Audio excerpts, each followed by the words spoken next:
Hello दोस्तों, आज हम एक ऐसी सच्चाई पर यात्रा करने जा रहे हैं जो हमारी पूरी ज़िंदगी बदल सकती है। सोचिए, जब आप भगवान से बात करते हैं तो वे आपको किस रूप में देखते होंगे? क्या वे आपके कपड़े देखते हैं, आपकी जाति, धर्म या भाषा?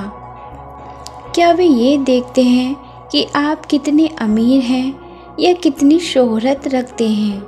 नहीं, ईश्वर इन सब को नहीं देखते। ईश्वर तुम्हें तुम्हारी आत्मा से पहचानते हैं। हम सब इस दुनिया में कई पहचान बनाते हैं।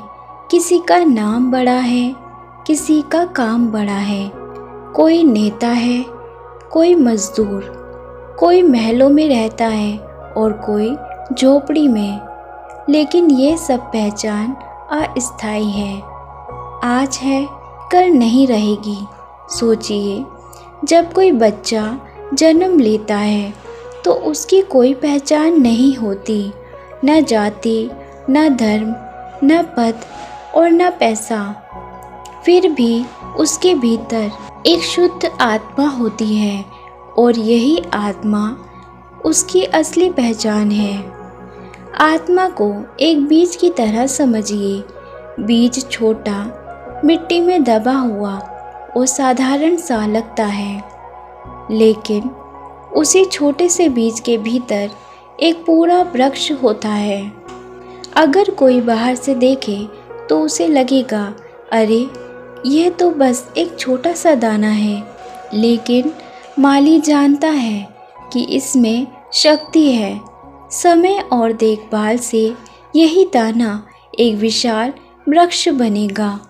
ईश्वर भी हमें ऐसे ही देखते हैं। दुनिया हमारी कमज़ोरियों, हमारी गलतियों, हमारी असफलताओं को देखती है, लेकिन ईश्वर उस बीज की तरह हमारी आत्मा को देखते हैं जिसमें अनंत क्षमता छुपी है। एक गांव में एक गरीब किसान था। उसके पास पूजा करने के लिए कोई मंदिर नहीं, न सुंदर वस्त्र और न कीमती भेंट। लोग उसका मजाक उड़ाते, तेरे पास फूल भी अच्छे नहीं हैं, भगवान तेरी प्रार्थना क्या सुनेंगे? लेकिन किसान हर रोज़ सुबह उठकर कहता, हे प्रभु, मेरे पास देने को कुछ नहीं है, बस मेरी आत्मा है, आप इसे स्वीकार करें। लोग हंसते रहे, पर एक दिन गांव के पुजारी ने सपना देखा।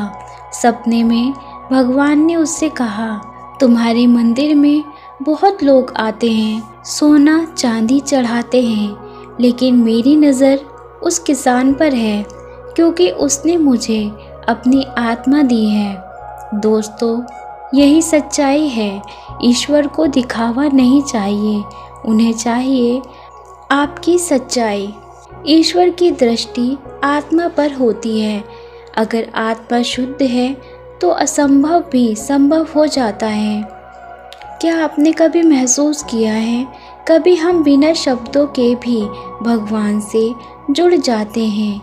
कभी आंखों से गिरे आंसू ही प्रार्थना बन जाते हैं। जैसे माँ अपने बच्चे के रोने से समझ जाती है कि उसे क्या चाहिए, वैसे ही ईश्वर भी हमारी आत्मा की पुकार समझ लेते हैं, चाहे हम बोले या ना बोलें।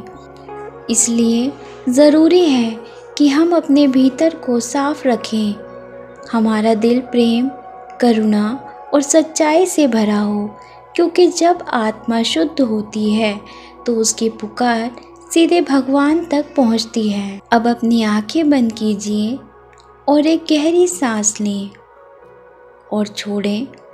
कल्पना करें कि आपके दिल में एक छोटी सी सुनहरी सी रोशनी है।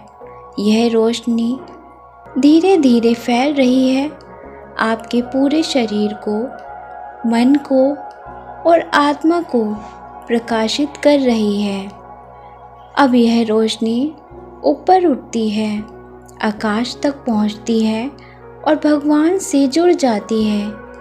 कोई शब्द मत बोलिए, बस इस प्रकाश को बहने दीजिए। याद रखिए, ईश्वर आपके शब्द नहीं, आपकी आत्मा को पहचान रहे हैं। धीरे धीरे आंखें खोलें और यही याद रखें, ईश्वर तुम्हें तुम्हारी आत्मा से पहचानते हैं। तुम्हारे कपड़े, तुम्हारा पद, तुम्हारा नाम और धर्म, यह सब अस्थायी है, लेकिन आत्मा शाश्वत है। तो अगली बार जब आप प्रार्थना करें तो अपने शब्दों से ज़्यादा अपने दिल की सच्चाई पर ध्यान दें।